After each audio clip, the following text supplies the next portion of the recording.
Russia is a part of international community and responsible part of international community, taking care about the peace and prosperity in the world, and I hope Russia will contribute more. Of course, we need more cooperation and better understanding between Russia and its neighbors and partners, like United States, for example. I hope that we will see improvements in bilateral relationships between the United States and Russia. Do you think when Donald Trump becomes president that relations between Russia and the US will improve?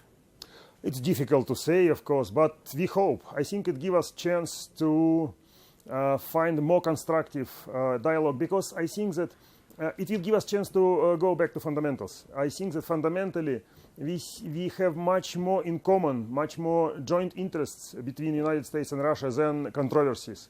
And we need more cooperation between Russia and the United States to address global issues like terrorism, global warming, so on and so forth. And I hope that we will see progress on this. So are you optimistic that the United States will drop its sanctions against Russia once Mr. Trump becomes president?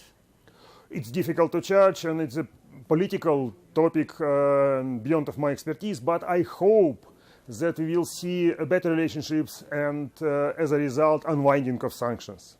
And what about the relationship between the United Kingdom and Russia? Obviously, it's gone through a fairly troubled period in recent years. Do you see any optimism there?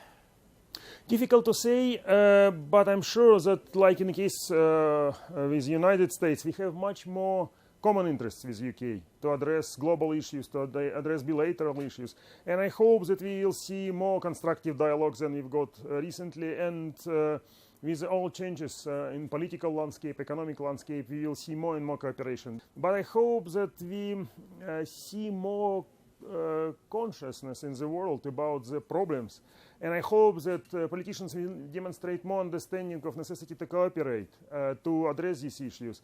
Also issues of inequality, issues of globalization, which made our people not happy, and to address it we need to address global issues, we need global solutions, and I'm sure that Russia and UK could and should be the part of this solution. Do you fear that globalization is under attack at the moment? I mean, that was something that Xi Jinping spoke about yesterday at Davos. Is that on your mind? And globalization became everyday reality of our life. And if you speak about the quality of goods which we consume, quality of services which we consume, about the quality of life, freedom of travel, and so on and so forth, we can't avoid globalization. But we have to make results of globalization more palatable, more we have to make these results of globalization also attractive for all people in our societies. And it is a major challenge. I don't think we are talking about the decline of globalization. I think that globalization will continue as a part of competitiveness of basically everybody in this world.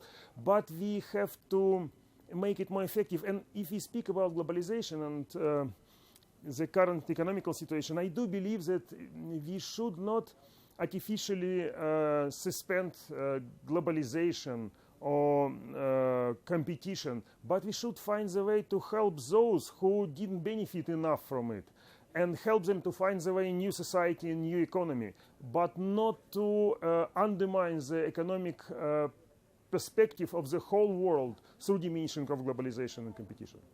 Now, you did your MBA qualification here in the UK. How do you assess the UK's prospects outside the EU? UK is a strong country, having a lot of smart people and strong economy. And I think that in spite of current rhetoric, relationships, economic relationships between United Kingdom and Europe, continental Europe, are far greater than many people believe. And it will impedes people from extremes, I hope. And I hope that because of these genuine economic relationships, UK and continental Europe will find the way to deal together and find the good way for Brexit, because it's not in anybody's interest to hurt either Europe or UK. You own a 19% stake in the tour operator TUI. There's been speculation that you'd like to increase that to as much as 25%. What's your thinking behind that? I think that fundamentally TUI is well positioned to benefit from the growth of global economy and growth of tourism sector. I think that demand for travel is genuine for people. and it gives a good chance for good player in this industry, and TUI is the best, I believe, to benefit from it. And I hope that TUI will grow.